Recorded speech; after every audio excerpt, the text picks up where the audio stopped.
بآیات اشترا کار جزی نیست کہ از یاسین او آسان بمیری. اس قرآن کی آیات سے تمہارا یہی سروکار رہ گیا ہے کہ عالم نزا میں سورہ یاسین سنا دو، جان آسانی سے نکل جائے، مشکل جو ہے مرحلہ آسان ہو جائے. یہ صرف ایصال ثواب یا حصول ثواب کا ایک آلہ بن گیا. کیا کر رہے ہیں اس قرآن کے ساتھ؟ اس کی قدر و قیمت کا کیا اندازہ ہم نے کیا؟ بہرحال جو بھی ربع صدی لگائی ہے آپ کے شہر لاہور میں، سن 65 میں منتقل ہوا تھا، یہاں 90 آ گیا ہے. اب تو ربع صدی میں تو کوئی کمی نہیں رہی. اور پہلی جو 2 تقریریں کی تھی مسلمانوں پر قرآن مجید کے حقوق، کہ سوچو صدر ایوب کا دور تھا، وہ جشن منایا گیا تھا، 1400 سالہ جشن نزول قرآن. اور وہ بھی اصل میں ایک بڑی یوں سمجھیے کہ ہوشیاری کا کام تھا. بہت قسم کے جشن منتے تھے، جشن مہران، جشن فلاں، رقص و موسیقی. تو انہوں نے سوچا کہ مولویوں کو بھی رشوت کے طور پر ایک جشن دے دو، الاٹ کرو. 1400 سال ہو گئے، لہذا قرآن کو سونے کے تار سے لکھو. ایک تو یہ کام، اور دوسرے یہ کہ قرات کی محفل منعقد کرو. یہ جشن تھا. اس کے حوالے سے میں نے بات کی تھی کہ ہوش میں آؤ، قرآن اس لیے نازل نہیں ہوا.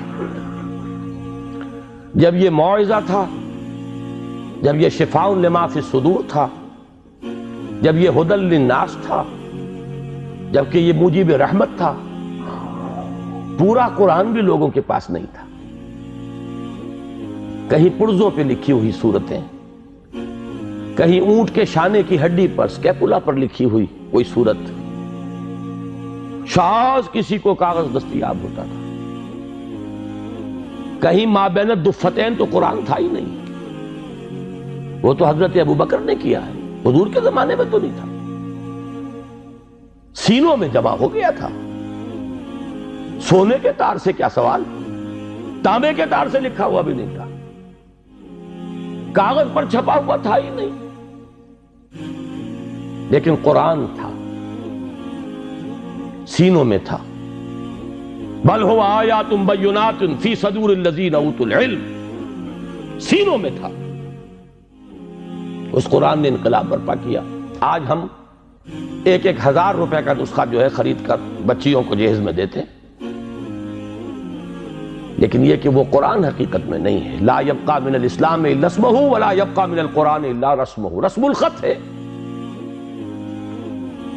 تو دوڑ پیچھے کی طرف ہے گردش ایام، تو ضرورت ہے لوٹنے کی قرآن کی طرف.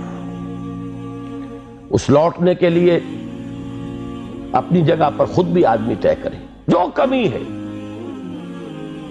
اگر قرآن مجید آپ نے ناظرہ بھی نہیں پڑھا ہے تو شرمائیے نہیں،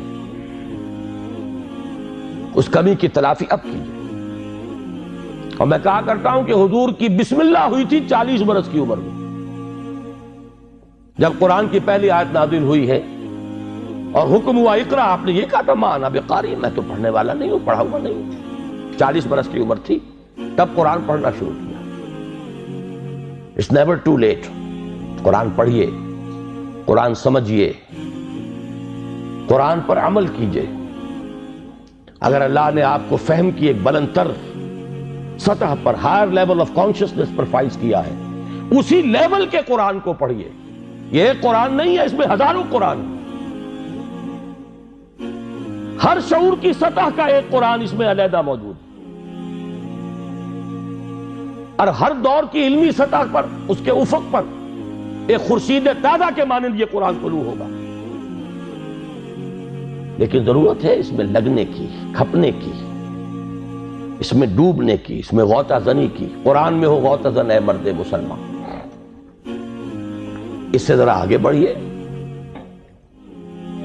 اللہ نے دولت دی ہے، لگائیے اس کام میں. اور اللہ نے اولاد دی ہے جو سب سے بڑا ایسٹ ہے انسان کا،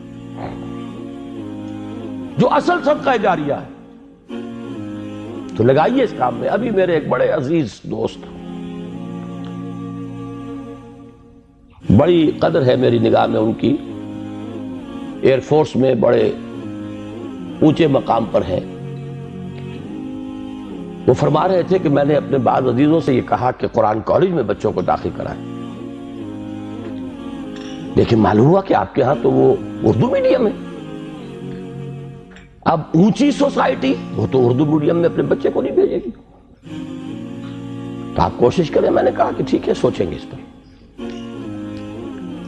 بات سمجھ لیجئے کہ قرآن کالج آپ کے معاشرے کی ان ضرورتوں کو پورا کرنے کے لیے نہیں ہے۔ قرآن کالج ان دیوانوں کے لیے ہے جو طے کر لیں کہ ہمارا مطلوب و مقصود دنیا نہیں آخرت۔